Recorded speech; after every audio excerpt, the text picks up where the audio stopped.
Hola, muy buenas tardes a todos, muy buenas tardes a todas. Mi nombre es Adrián Neubauer Esteban y hoy me dispongo a presentarles la comunicación que presentaré en este congreso. Actualmente trabajo en la Universidad Autónoma de Madrid como contratado predoctoral y sin más dilación nos puede ponernos cara, aunque sea a través de este medio, procederé a compartir con ustedes la presentación de hoy.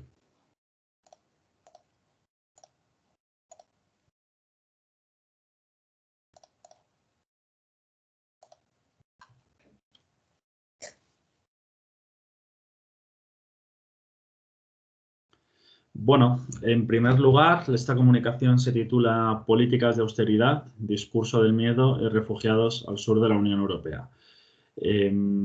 Como pueden ver, ahí tienen mis datos de contacto y bueno, este proyecto o esta comunicación está financiada gracias a la Fundación Banco Sabadell, a la que aprovecho este espacio para agradecerle su confianza. Y también, bueno, se desarrolla dentro de la Universidad Autónoma de Madrid y de GIPES, el Grupo de Investigación sobre Políticas Educativas Supranacionales. Entonces, bueno, lo primero que quería compartir con ustedes era la justificación de este problema, ¿no? ¿Por qué es relevante académicamente esta cuestión?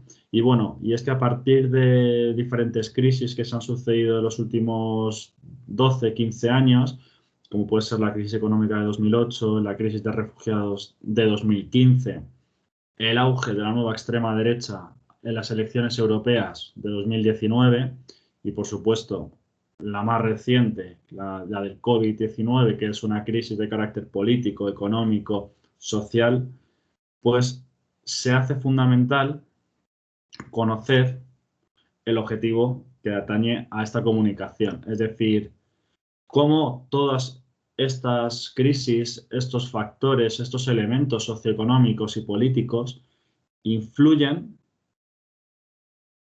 en cómo los solicitantes de asilo adquieren su condición de refugiado, es decir, qué barreras se encuentran y cuáles son las principales dificultades que están teniendo actualmente para acceder a ese estatus de reconocimiento de su condición de vulnerabilidad.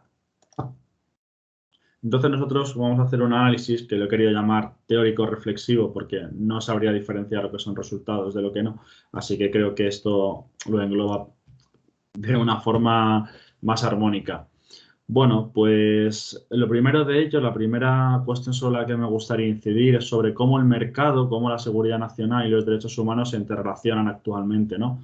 En estos momentos la política migratoria de la Unión Europea es bastante débil, no existe una política común migratoria y esto presenta una serie de dificultades. ¿En qué? ¿En qué modo? Pues al final los esfuerzos que hacen los estados-nación, todos sus recursos los están destinando, o una parte considerable de ellos, a proteger sus fronteras nacionales. Es decir, vamos a proteger el territorio nacional en lugar de hacer políticas más inclusivas y demás, ¿no? ¿Por qué? Porque, bueno, una de las características de la Unión Europea es que cuando una persona adquiere la ciudadanía europea, es decir, de algún Estado miembro, tiene plena libertad de movimientos para moverse por cualquier Estado miembro, a lo que se conoce como la zona Schengen. Por lo tanto, si hubiese una llegada considerable de población inmigrante, podría saturarse el mercado, ¿no? Entonces, los estados se legitiman en estas condiciones para hacer un discurso mucho más restrictivo, adoptar políticas antimigratorias y mucho más y de un corte más nacionalista.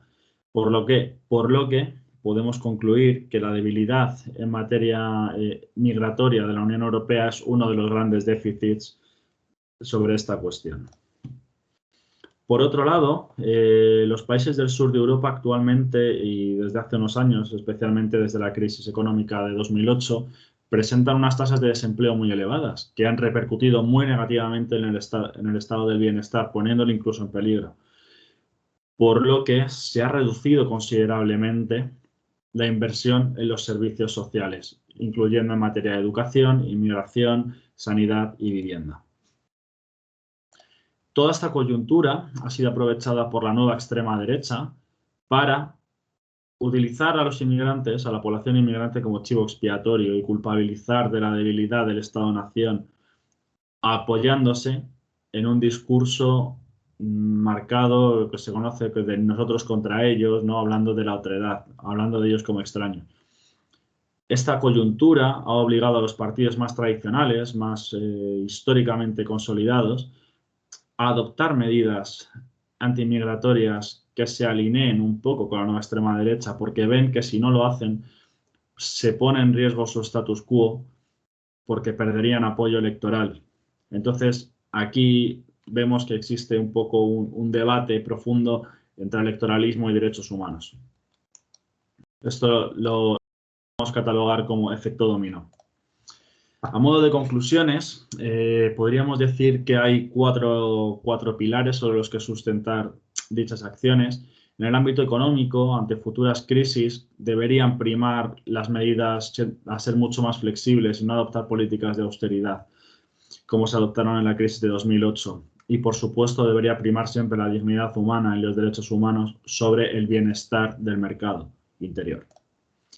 En cuestiones de refugiado, cuando quieren acceder y hacen la solicitud de asilo, debería ser mucho menos burocrática, debería ser más sencilla, más accesible y mucho más ágil.